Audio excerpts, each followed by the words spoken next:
All right, welcome back to the listener's commentary on the book of Exodus. In this recording, we are going to begin looking at Exodus chapters 32 through 34.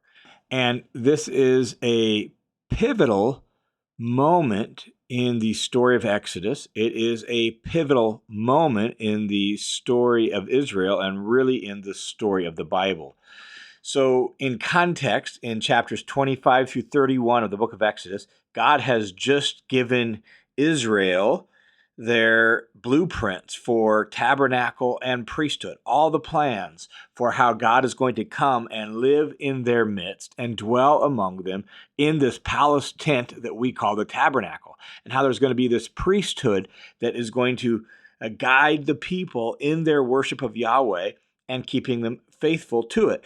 And that is an outgrowth of Exodus chapter 24, where the people agreed to enter into covenant with God and said, everything God has said we will do. Well, chapter 31, after giving all these instructions for tabernacle and priesthood, chapter 31 ended in verse 18 by saying, when he, God, had finished speaking to him, Moses, on Mount Sinai, God gave Moses the 2 tablets of the testimony, tablets of stone written by the finger of God.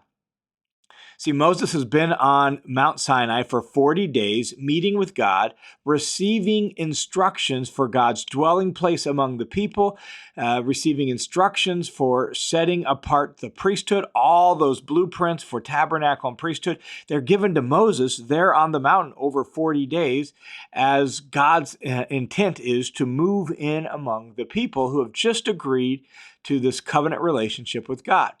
And at the end of giving all those instructions, God also hands Moses these 2 tablets of stone that are the record of the covenant.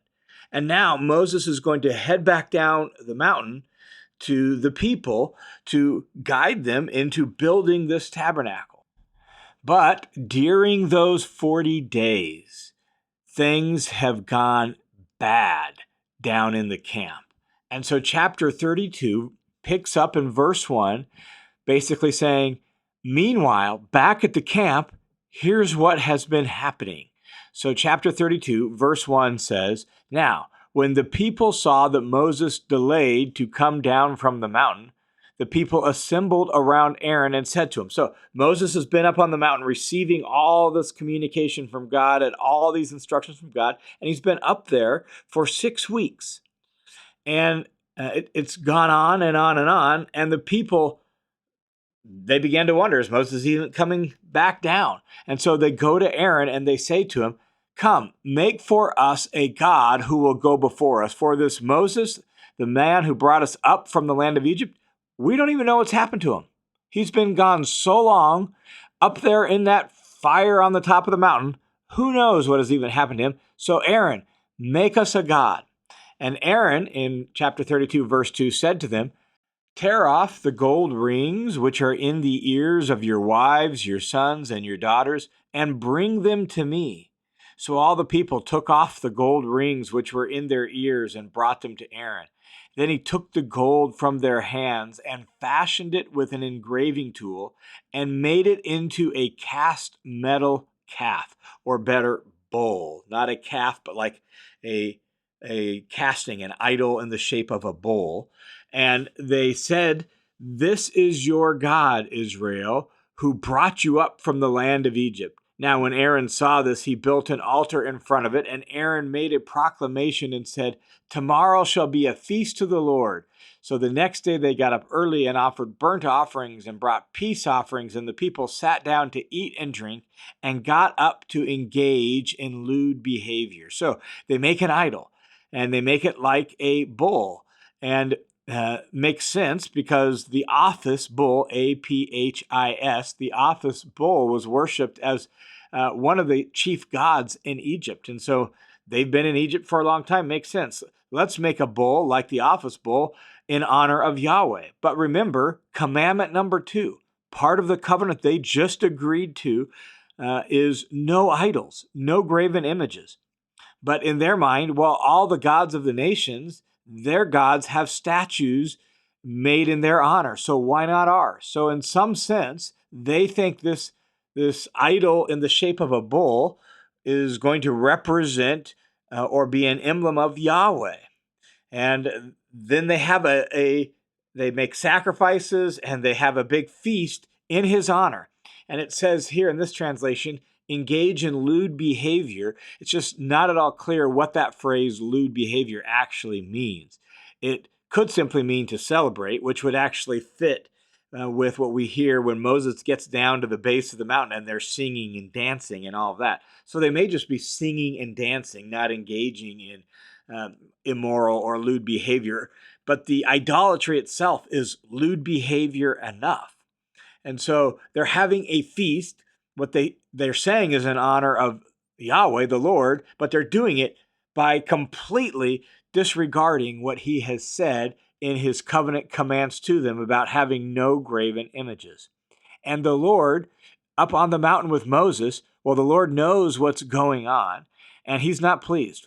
So Moses has been meeting with the Lord, and the Lord has given Moses these tablets of stone which represent the covenant.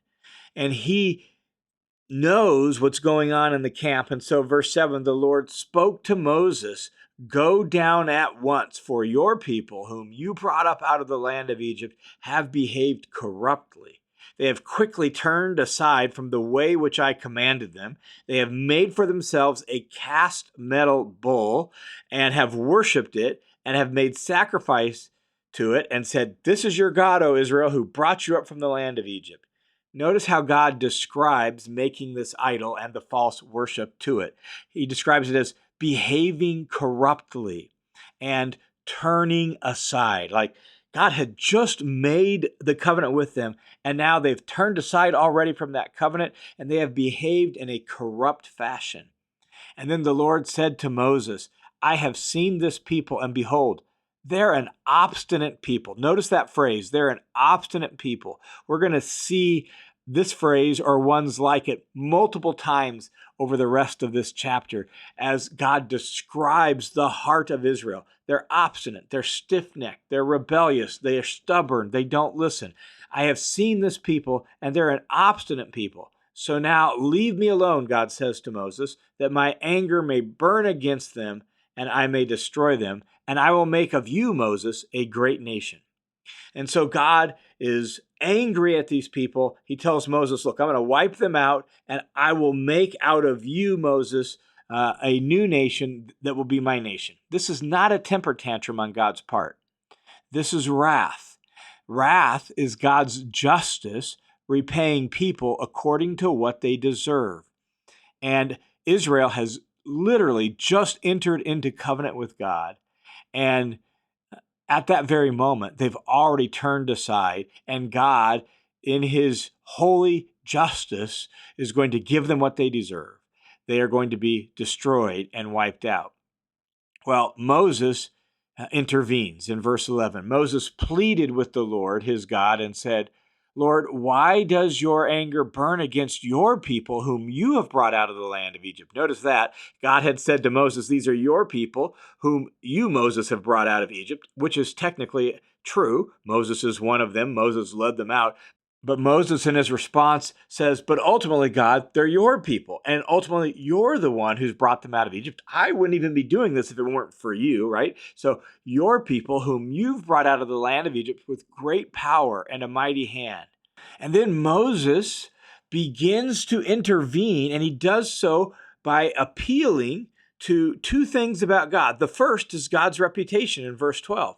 He says, why should the Egyptians talk, saying, with evil motives God brought them out to kill them on the mountains and to destroy them from the face of the earth? This is an appeal to God's reputation. You're the one who brought them out. They ultimately are your people. That's what was communicated to Israel, to Egypt, and Pharaoh, and all of that. And if you wipe them out, it is going to bring shame on your reputation before the eyes of Pharaoh and the Egyptians. Then Moses appeals to God's promise. He says, turn from your burning anger and relent of doing harm to your people, and remember Abraham, Isaac, and Israel, or Jacob, your servants, to whom you swore by yourself and said, I will multiply your descendants as the stars of the heavens, and all this land of which I've spoken I will give to your descendants, and they shall inherit it forever. And so Moses appeals to God's reputation, and then he appeals to God's promise, reminding God of his own word and reminding God of what he had promised to Abraham, Isaac, and Israel, Jacob. And so the Lord was persuaded by Moses' intervention, and the Lord relented of the harm which he would do to his people. So now that God has decided, I'm not going to wipe them out, Moses begins to descend from the mountain back down to the camp. Verse 15, then Moses turned, went down from the mountain with the 2 tablets of the testimony in his hand, tablets which were written on both sides. They were written on one side and the other. The tablets were God's work, and the writing was God's writing engraved on the tablets. Hopefully you hear how much this is emphasized about these tablets. Moses is carrying them down. They are written on both sides. They're written by the very finger of God. And these tablets are the record of the covenant that Israel has just violated. They had just entered into this covenant in chapter 24, and then Moses goes up on the mountain, and they said they would be faithful to all that God has done, and now they've made an idol. This is sort of like having an affair on your honeymoon. And so here comes Moses down the mountain, along with his right-hand man Joshua, and they get to the bottom of the mountain, and they begin to approach the camp. And verse 17 says, now, when Joshua heard the sound of the people as they shouted, he said to Moses, there's the sound of war in the camp. But Moses said, it's not the sound of the cry of victory, nor is it the sound of the cry of defeat, but I hear the sound of singing. And it came about as soon as Moses approached the camp that he saw the calf, the idol in the shape of a bull, and the people dancing. And Moses' anger now burned, and he threw the tablets from his hands, the tablets that God himself had written. He threw them from his hands and shattered them to pieces at the foot of the mountain. And this is a symbolic act in a very real sense that illustrates the covenant has been broken. It's like tear up the marriage license, right? Like the covenant is now broken. These people have already violated in the most egregious way possible. And the breaking of these tablets symbolically embodies that the covenant is broken. Then Moses took the calf which they had made, and he completely burned it with fire, and then ground it down to powder, and then scattered the powder of the ashes of this wood and gold idol. He scattered the ashes over the surface of the water and made the sons of Israel drink it. In other words, he dumped the powder of the ground down idol into their water supply so they'd have to drink it. And then when they went to the bathroom, they would be reminded that their idol was nothing more than worthless filth. This is a way of completely desecrating and destroying this idol that they had made. Then Moses said to Aaron, what did this people do to you that you have brought such a great sin upon them? And Aaron said, don't let the anger of my Lord burn against me, is what's implied. You know this people yourself. They are prone to evil, right? They're an obstinate people, as God said. Here Aaron says, they're prone to evil. And then Aaron goes on and says, for they said to me, make a God for us who will go before us. For this Moses, this man who went up from the land of Egypt, we don't even know what's happened to him. So I said to them, whoever has any gold, let them tear it off. Then they gave it to me, and I threw the gold in the fire, and out came this calf.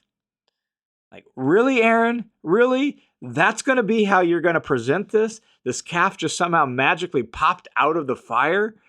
Let's be a little more honest and straightforward. You fashioned a calf. We just read the account, right? But here, Aaron is trying to distance himself from it and minimize the part he played.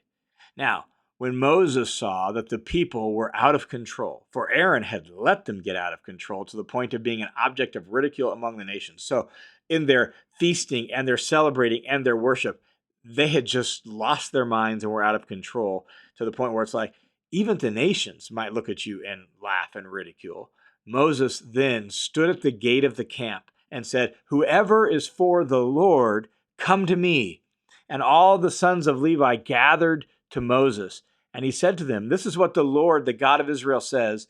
Every man of you put on his sword on his thigh, go back and forth from gate to gate in the camp, and kill every man his brother, and every man his friend, and every man his neighbor."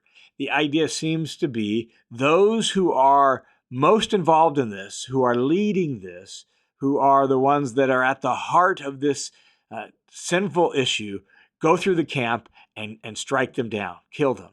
So the sons of Levi did as Moses instructed, and about 3,000 men of the people fell that day. Notice it's 3,000 men of the people. It's not every man. It's not all the men.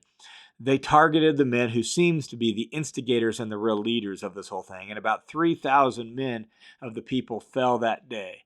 Then Moses said, "Dedicate yourselves to the Lord, for every man has been against his son and against his brother, in order that he may bestow a blessing upon you today." And so what we see here, the primary lesson is this, that the penalty for disloyalty to their covenant with Yahweh is death. This has been the case since the beginning in Genesis 3. Sin leads to death, and that's the case here.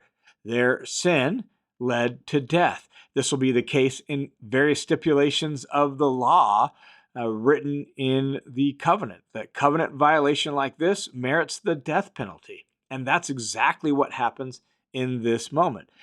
Sin leads to death. And it's going to be a continual theme even after this moment as they leave Mount Sinai and begin to head to the promised land, that their sin will lead to moments of punishment and death like this.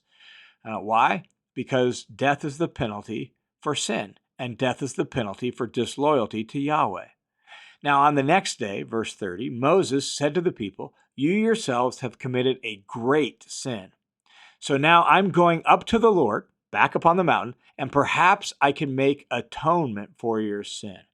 And we're not told what Moses has in mind, but the idea of atonement is somehow to provide a ransom and somehow to provide a cleansing for them. That's the idea of atonement. Like somehow I can get God maybe to accept a lesser penalty than the full penalty that is deserved. And so Moses is going to go back upon the mountain somehow to provide atonement, if at all possible. Reflecting back on this event, the psalmist in Psalm 106, verse 23, he puts it like this: "Therefore, he said that he would destroy them." Speaking of God. "Therefore, God said that he would destroy the people. If Moses, his chosen one, had not stood in the gap before him to turn away his wrath from destroying them." And so that's what Moses wants to do. He wants to go back up on the mountain and see if somehow can I stand in the gap and prevent God from destroying you for this great sin. So Moses, verse 31, returned to the Lord and said, "Oh, this people has committed a great sin, and they have made a god of gold for themselves. But now," speaking to God, "if you will forgive their sin, very well. But if not, please wipe me out from your book, which you have written." Moses seems to be offering himself as that atonement. If you're going to wipe them out, well, wipe me out too. If you're going to end it all, well, then end it with me as well. And what he asks God to do is, if you will forgive their sin, literally, if you will bear their sin. This is an interesting phrase because elsewhere in the Pentateuch, the law, people who commit specific sins are said to bear their sin. Sometimes it's translated bear their penalty, but that's literally bear their sin. The idea is to bear their penalty for their sin. So what Moses is essentially asking Yahweh to do here when it says, if you will forgive their sin, literally what he's saying is, if you will bear their sin yourself, if you will bear the penalty of their sin yourself. In other words, don't make the people pay. And that's a stunning request. And in the short term, God's going to do that. There will be consequences and there will be a lesser penalty, but he's not going to wipe them all out. He's not going to destroy them all.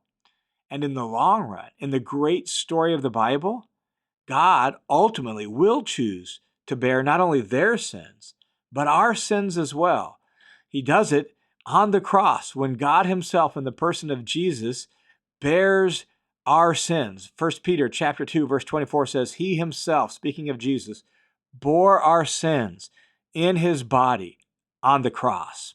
So ultimately, God will bear not only the sins of Israel, but the sins of all mankind in his body on the cross. However, in response to Moses' request to bear their sins, however, the Lord said to Moses, "Whoever has sinned against me, I will wipe him out of my book. I will erase him out of my book. But go now, lead the people where I told you to go, and my angel shall go before you. Nevertheless, on the day when I will punish them for their sin." Then the Lord struck the people with a plague because of what they did with the calf which Aaron had made. It's an interesting little moment because it's not totally clear what all is going on. But what it seems like is that Moses' intercession was like partially successful. God's not going to destroy the entire nation, but there still will be a penalty. It'll be a lesser penalty. They won't be destroyed and completely wiped out, but there was a plague and there will be punishment. And so God has chosen to relent from wiping the people out, but there still will be consequences for what they have done.